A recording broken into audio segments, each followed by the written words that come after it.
Namaskar student. Now we will continue our chapter. Now we will study nature of CX bond. Okay.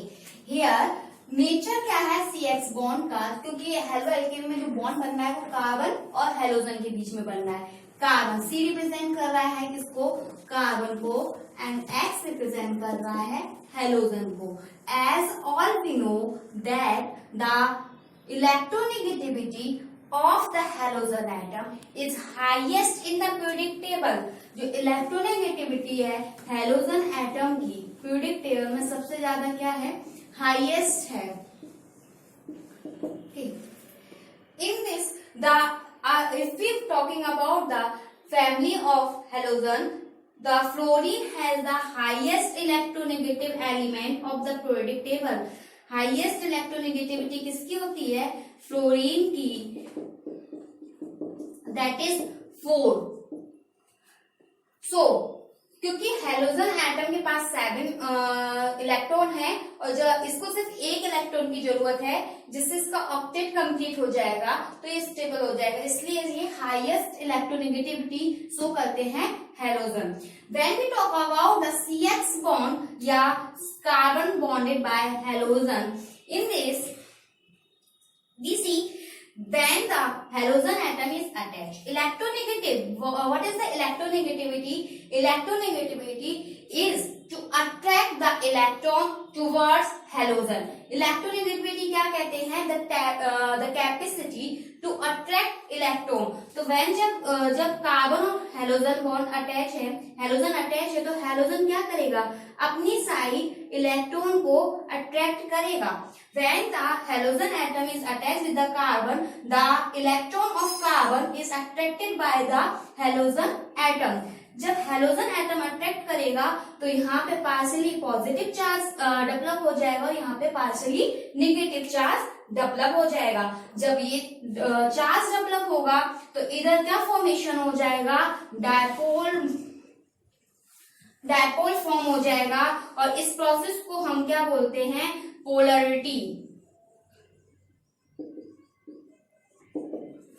Dipole formation हो जाएगा, dipole, 2 pole, di means 2 and pole means pole, तो ये 2 pole formation हो जाएंगे, positive and negative. So what is the formula of dipole movement. Dipole किसको denote करता है, mu equals to Q into D.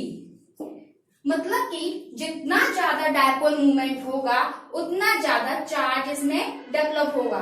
But the dipole movement सबसे ज्यादा किसमें अट्रैक्ट करने की पावर है, फ्लोरीन में. तो fluorine as we move down the capacity to develop electronegativity is decreases.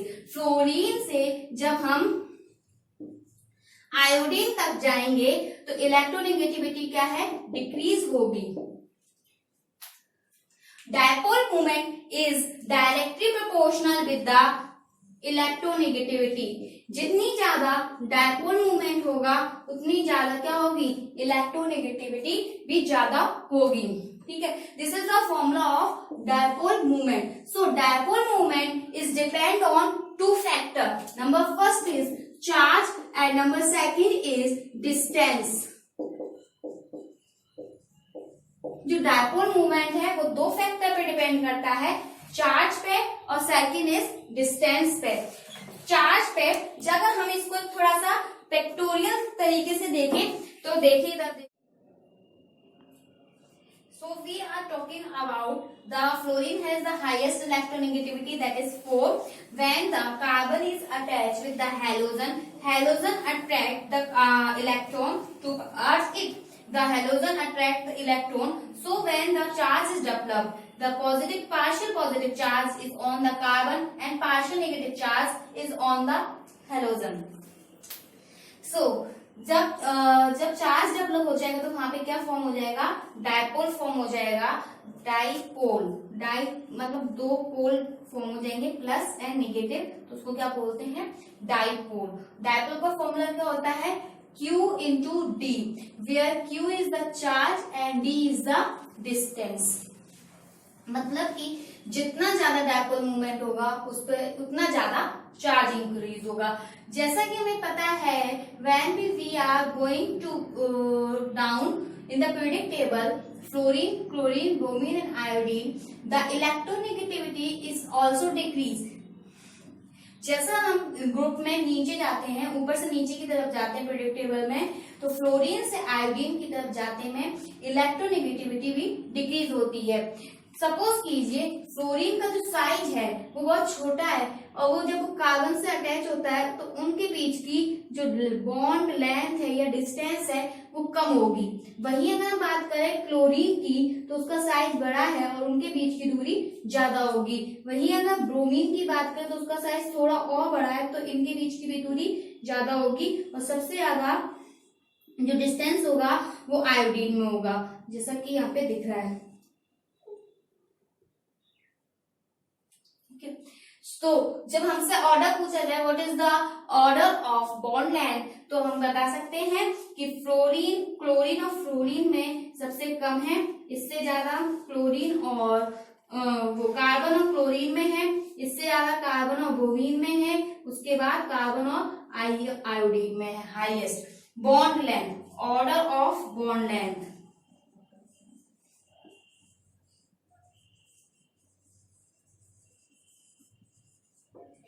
अब जैसा हमें पता है कि कोई भी छोटी चीज है उसको तोड़ने में उतनी ज्यादा एनर्जी लगेगी, वहीं अगर कोई बड़ी चीज है उसको हमें तोड़ने में कम एनर्जी लगेगी। सपोज कीजिए मार्कर है, इसको तोड़ने में मुझे कम एनर्जी लगेगी, वहीं अगर मैं इस कैप को तोड़ूंगी तो मुझे ज्यादा एनर्जी लगेगी। मतलब कि सिंपल इससे क्या बन रहा है कि the energy is required to break the bond between carbon and iodine is least in comparison to carbon and fluorine. Carbon और फ्लोरीन पे लगने वाली बॉन्ड डिसोसिएशन एनर्जी ज्यादा होगी, वहीं कार्बन और आयोडीन में लगने वाली बॉन्ड डिसोसिएशन एनर्जी ज्यादा होगी, कम होगी। तो हम इसको अगर हमसे ये पूछा जाए what is the bond order, what is the order of bond dissociation energy, bond dissociation energy का जो ऑर्डर है वो क्या होगा?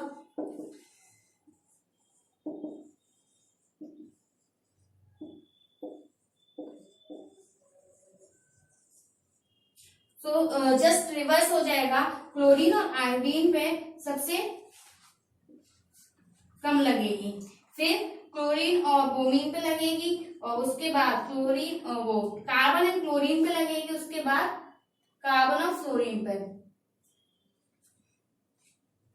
तो सबसे ज्यादा जो एनर्जी लगेगी वो किस पे लगेगी? कार्बन और फ्लोरीन के बीच का बॉन्ड तोड़ने में। अब हम बात करते हैं डायपोल मूवमेंट का जो ऑर्डर है वो क्या होगा?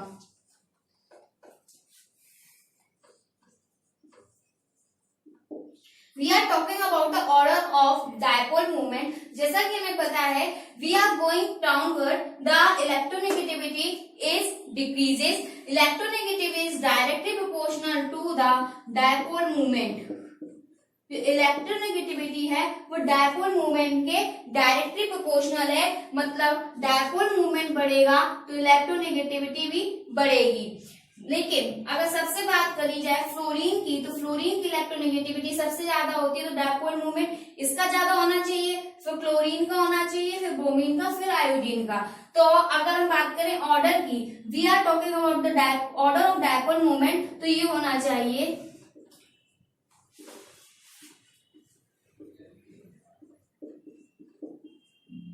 लेकिन ऐसा नहीं होता। क्यों नहीं होता?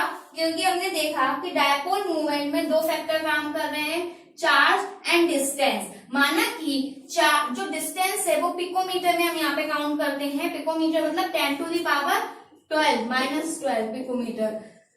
तो फ्लोरीन और कार्बन के बीच में जो डिस्टेंस है वो नेग्लिजिबल है, लेकिन इनके बीच में सपोज कीजिए एक हाइपोथेटिकल डाटा है 139 और ये 157, याद नहीं करना है,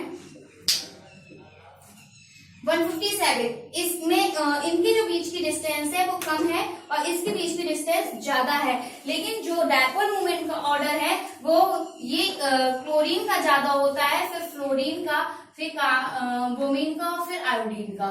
ये जो है ये डायपोल मूवमेंट का ऑर्डर होता है।